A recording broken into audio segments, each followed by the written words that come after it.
L'huile de pourgueur est un carburant très utile qui peut être utilisé aux fins de beaucoup d'applications. Il est utilisé à Garalo pour la production d'électricité, toute chose qui consomme beaucoup d'huile. La production de cette huile a besoin d'une grande quantité de graines de pourgueur. Les jatropha, c'est-à-dire qui est une plante bien adaptée dans la zone, bien connue dans la zone, parce que ce n'est pas une nouvelle culture pour eux. Donc, on pouvait être utilisé pour la production énergétique. La production du pourgueur s'avère à ses débuts un long processus de labeur intensif. Avant de la commencer, il devrait être confirmé que les bonnes conditions pour le pourgueur sont au rendez-vous et que les fermiers locaux y sont véritablement engagés. Bani, assumé, avec origine, même volontairement à bout belly. Bani, à deux, on fait à bi, à l'année nous barcaro. Ou bas boka que gazo à tout le bec gazoali, à bobeka tafnaï, à frabec engrais. La première étape de la chaîne consiste à obtenir le matériel de semences de qualité supérieure, ce qui est habituellement les graines de semences. Les bonnes graines proviennent des zones qui sont similaires aux endroits où les plants sont prévus d'être. Quand le sol et les conditions climatiques sont optimaux, les graines peuvent être directement semées dans le champ. Cependant, il est assez commun que le plant est poussé dans l'état de pépinière.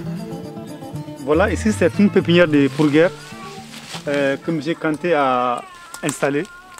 Les plantes seront préparées pour la campagne à venir, la campagne 2010. Donc ces plantes-là vont rester ici, il va les entretenir jusqu'en juin 2010. C'est moi qui va faire la transplantation. La culture de la pourgueur ne freine ni l'épinage ni l'ensemence. Il est très important que les champs et les clôtures soient protégés de mauvaises herbes. Les plants devraient être élagués chaque année en vue d'optimiser leur productivité et de conserver leur taille à un niveau qui soit gérable. Dans certains cas, il serait question d'utiliser des fertilisants. Il y a d'abord l'entretien du sol de la plantation. Ça c'est mécanique. Ça veut dire que le paysan il a un chien de bris de labour. Il fait les labours par la charrue. Et ça c'est pour enlever les mauvaises herbes. Comme baraka chambulo, aera nyembe bina mfanga maseka senenina. Voilà, nous savons que Moussa Gantanyai, Kafuro Senakana Senendesela Asale Senelanina. Donc, après l'enlèvement des mauvaises herbes qui concernent les labours, il y a aussi le langage des plants de pourgueur, ce qui est profitable pour la production des pieds de jatropha. Les plants commencent à produire des graines déjà dans leur première année. Mais ce n'est qu'à partir de 2 à 3 ans que les rendements en graines deviennent signifiants. D'abord, il y a d'abord les fleurs. Ensuite, on passe aux fruits à ce stade-là, qui sont les fleurs donnent ça. Ensuite, ceci développe pour donner les jaunes. Et à partir du jaune, les jaunes donnent les noirs.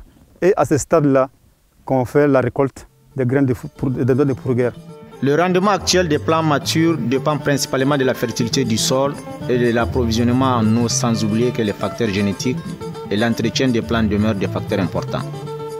Le rendement peut varier de moins de 500 kg par hectare à plus de 4000 kg par hectare dans des conditions optimales prévues.